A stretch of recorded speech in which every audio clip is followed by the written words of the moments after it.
오늘 우리에게 주시는 하나님의 말씀은 잠언 31장 10절에서 12절까지 말씀입니다.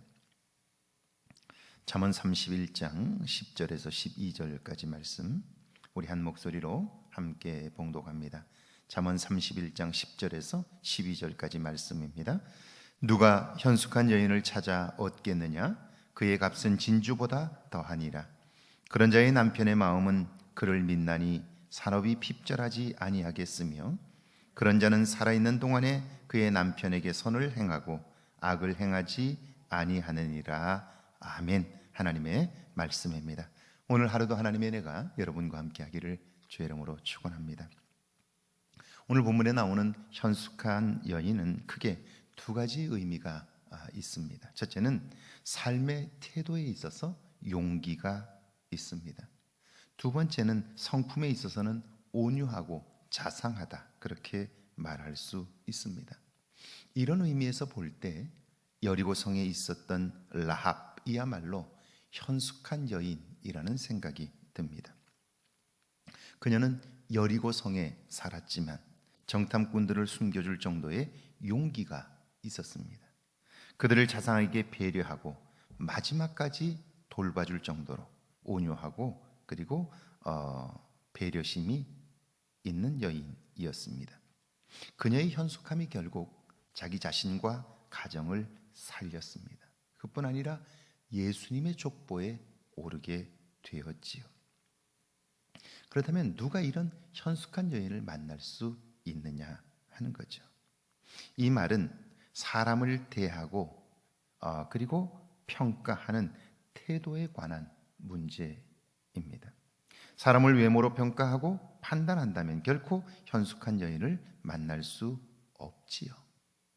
우리는 라합이 성경에 기록되었기 때문에 대단한 여인이다 라고 생각하지만, 당시로 보면 이 라합은 기생이었습니다. 오늘날도 마찬가지지만 기생을 존경한다고 말할 사람은 없을 거예요. 사회적인 신분이 그렇고 그의 하는 일이 그렇습니다.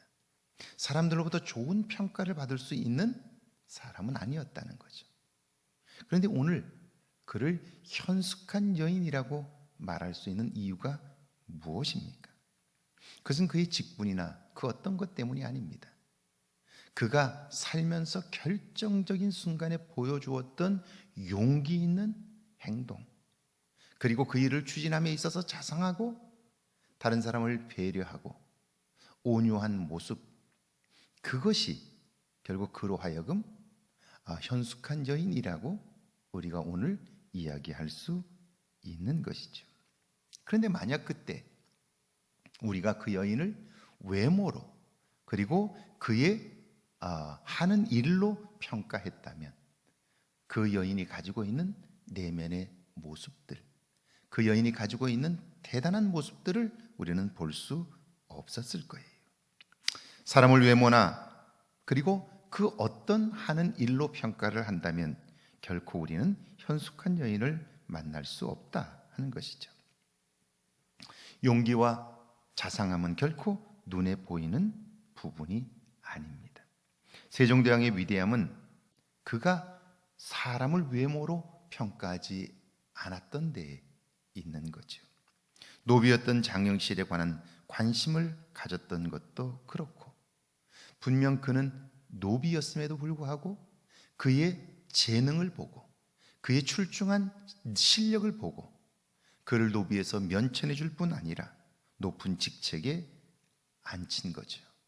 그것 때문에 결국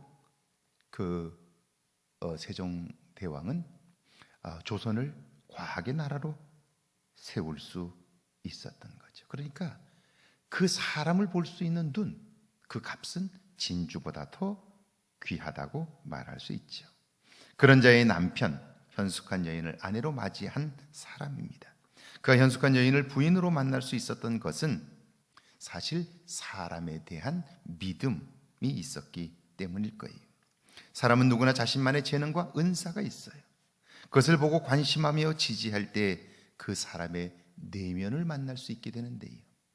오늘 우리가 사는 세상은 모든 것을 다 외모로 판단해요. 그리고 그의 집안이나 그의 실력으로 평가하려고 해요. 그러면 그의 내면을 볼 수 없게 되는 거죠. 결혼을 준비하는 청년들에게 늘 해주는 말이에요. 지금 그 사람이 나에게 맞느냐라는 조건을 따지기 시작하면 그 사람 내면을 볼 수가 없어요. 그의 내면은 내가 그 사람에게 솔직해지고 그리고 있는 모습 그대로 보려고 할 때 그의 내면이 드러나기 때문이지요. 그러니까 사는 동안 우리는 늘 사람의 외모나 그 어떤 것이 아니라 그 사람을 보려고 노력해야 할 거예요. 성경에서 나오는 가장 아름다운 만남 중에 하나가 다윗과 요나단의 만남일 거예요. 요나단은 유력한 왕자였고 다윗은 목동 출신의 신출내기였습니다.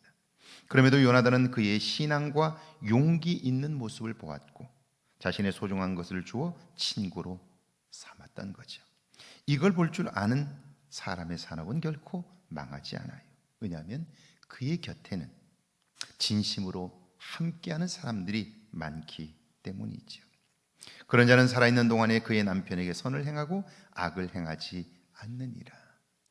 그런 현숙한 여인은 남편의 친구가 되어주고 그리고 그 남편의 동역자가 되는 거죠. 그래서 그와 함께 사는 동안 그의 든든한 후원자가 되고 힘이 되는 거죠. 그러니까 오늘 내 주변에 진실로 나와 함께하는 사람들이 몇 명이나 있는지를 돌아봐야 할 거예요. 내가 지금 가지고 있는 것이 때문에 나를 따르는 게 아니라 나를 좋아하는 사람, 나의 삶을 좋아하고 나를 지지하고 마음을 나눌 수 있는 사람이 얼마나 있는가. 왜냐하면 그게 나의 자산이고요. 그 사람들과 함께 더불어 살게 될 때 그의 삶이 풍요로워지기 때문이죠. 노무현 전 대통령이 대통령 후보 연설 중에 이런 이야기를 한 적이 있습니다. 사람들이 나를 향해서 대통령감이 되느냐고 묻습니다. 정말 솔직히 말해서 자신이 없습니다. 그러나 이제는 당당하게 말할 수 있습니다. 저는 대통령감이 됩니다. 이유는 제게는 문재인 같은 친구가 있기 때문입니다. 분명 그는 기득권을 가졌고 누릴 수 있습니다. 그러나 그는 그것을 포기하고 국민을 위해 고생을 자원한 친구, 그 친구가 내 곁에 있기 때문에 나는 대통령감이 됩니다. 그렇게 이야기를 해요. 이 말이 무슨 말일까요? 그런 친구가 내 곁에 있다는 말은 내가 바르게 갈 때 그는 나를 지지해 줄 거예요. 목숨 걸고 나를 도울 거예요.